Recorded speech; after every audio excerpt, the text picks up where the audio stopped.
What's up, beautiful people, and welcome back to the channel. My name's Elizabeth, and today we're going to be talking about 10 lessons that you can learn from the 10 richest people in the world. Let's get started. First lesson is to not obsess about making money, all right? If we obsess about it and we freak out about it, it's not necessarily going to come and it's not necessarily going to help. Money is just a consequence. The richest person in the world currently says, Bernard Arnault. He has a net worth of $211 billion. He always tells his team to not worry too much about profitability. If you do your job well, then the profitability will come. Now, some people do say that you have to be in the right vehicle, right? You have to be in the right industry or business because at some point you can't scale or more your business or make more money. So you do have to pick the right vehicle.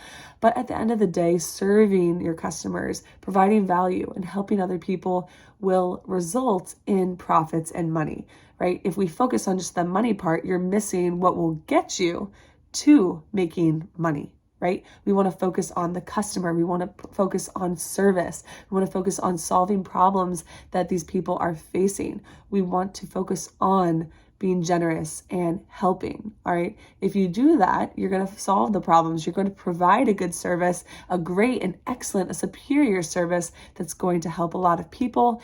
And in turn, you will be rewarded through doing that.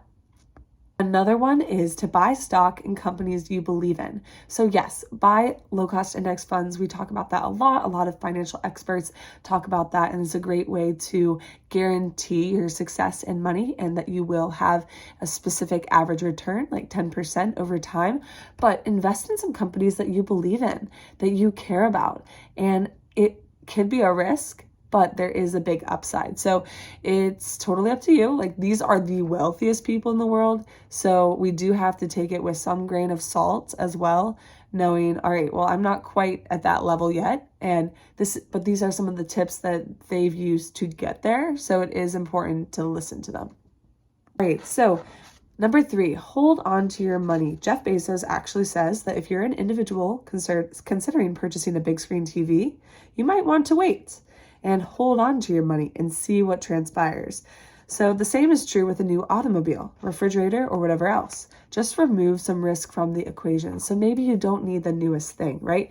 It's talking about investing in yourself, investing in other things, and not necessarily just getting the money right away or getting something new right away, and holding on to that money or having that money work for you instead of buying all these beautiful fancy things. 4, don't panic when the stock market declines, okay? It declines over time. If you look at a graph, even the S&P 500 that consistently has an average return of about 10% over time, it's up and down, just like everything. I had a class in college and they said, the one thing I really remember is don't time the market, don't pull out your money, let it ride, let it sit. So don't pull out your money, just let it sit. There's going to be ups and downs. I know it can be hard to swallow or to look at when you see those numbers and you're like, that's my money, that's my livelihood. But don't pull the money out. And hopefully you'll have other investments or businesses or things that can keep you going and hold you through. Number 5, invest in education. So I believe education is important because of the skills you can acquire and obtain. And so Bill Gates recommends if people are making under $100,000 a year, what is the best thing you can do to make more money? It is to get more education. Now, does this have to be a formal degree? Not necessarily. It could be a course. It could be getting with a mentor or someone who already built a business or is working on something and collaborating with them and maybe adding value to them or joining their business. It is learning a valuable skill. You could go to trade school for maybe there's some certain trades that make $150,000, $200,000. Learning the skill of sales. Sales has an amazing potential for return. There's a lot of challenges with it, but there's a lot of upside. So yes, you could also go into school and get a certain degree for a certain job. It is important to think about that.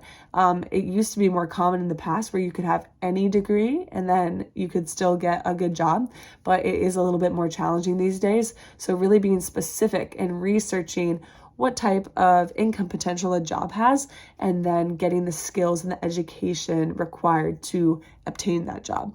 Warren Buffett, the 6th richest person in the world currently, with an estimated net worth of $111.6 billion, said, "Do not save what is left after spending, but spend what is left after saving." So always pay yourself first. Always go ahead and spend after you have paid yourself first, you've invested, and you've done all of these things for you and for your future.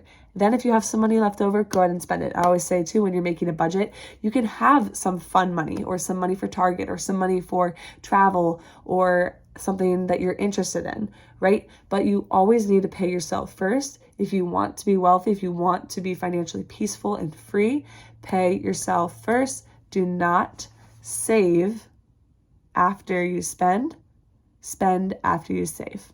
All right, number 7, financial success doesn't happen overnight. I really, really like this one because you can be inspired by people who have made a lot of money or have built amazing things. And maybe sometimes it seems like someone got there overnight. But honestly, if you look deeper into most people's stories, unless they had an inheritance, unless they won the lottery, unless they had someone else's business that they built and took on, it takes time to build wealth. It takes time to get a higher income. It takes time for a business to work. It takes time for that initial business that you build to maybe build some more onto it. It takes time. So learn the skills, get the knowledge, and then start. And pick something that if you stay consistent with it over time, you will be successful. Larry Page is the co-founder and board member of Google parents company, Alphabet. And he didn't let impatience interrupt his journey to riches. So he's the 7th richest person in the world right now with a net worth of $102.9 billion. And he said if he were motivated by money, he would have sold the company a long time ago and ended up on a beach. So make sure that you enjoy the process, that you are committed to the process, and that you take action daily. Even Alex Hormozy, who's going to be a billionaire soon, I believe, he's an amazing entrepreneur and has made business education accessible for all. And he has made a huge difference. He was on a podcast for like 4 years before it even became successful. I love this one. So number 8, money doesn't buy happiness. So I know I'm talking a lot about financial education on the channel because I do think it can change your life in certain ways. And maybe you're not worrying about your next paycheck and your mental energy is not worrying about debt or all these things. But at the end of the day, money isn't going to be the source of happiness. It can help you, but if you have some inner work that you need to do or some stuff that you haven't worked on, then it's not going to solve those issues, right? It can solve some issues in your life and you can be more generous, you can help the world, but it isn't going to be the source of happiness. On that note, I think it's really cool that some of the wealthiest people in the world, people with billions and billions of dollars, are sharing that message. I know maybe you're like, well, it's easy for them to say they have billions of dollars and they don't have to worry about some of this stuff.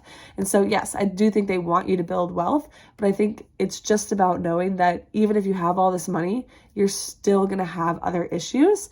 And so it's not going to solve all of those things. So be grateful if you have some of the things that money can't buy and to work on those things that money can't buy. Yes, I still think you should work on becoming more financially literate, financially educated, building wealth for your family, building generational wealth, building financial freedom, and getting that freedom so that you aren't as stressed and worried and all that stuff. But also know that it is not going to buy that peace and that happiness. And so work on those things that you need to as well. Lastly, number 10, investing creates more wealth. So we talk about assets and all these things. They didn't list that in the top 10, but investing your money. You want your money to work for you and to grow and to compound over time. And so make sure you invest. All right, so those were 10 tips from the wealthiest people in the world. I hope they were helpful to you. I know I've been doing a lot about financial education on this channel. I hope it is helpful. If there are other topics that you're interested in, definitely let me know. Feel free to comment below what you think. And if anything stood out to you, also feel free to give it a thumbs up if you like this video. It really helps the channel. And subscribe for more. Maybe share with a friend if you like this channel and this video. I'll see you guys in another one. Thanks for being here. Have a great day. Bye, guys.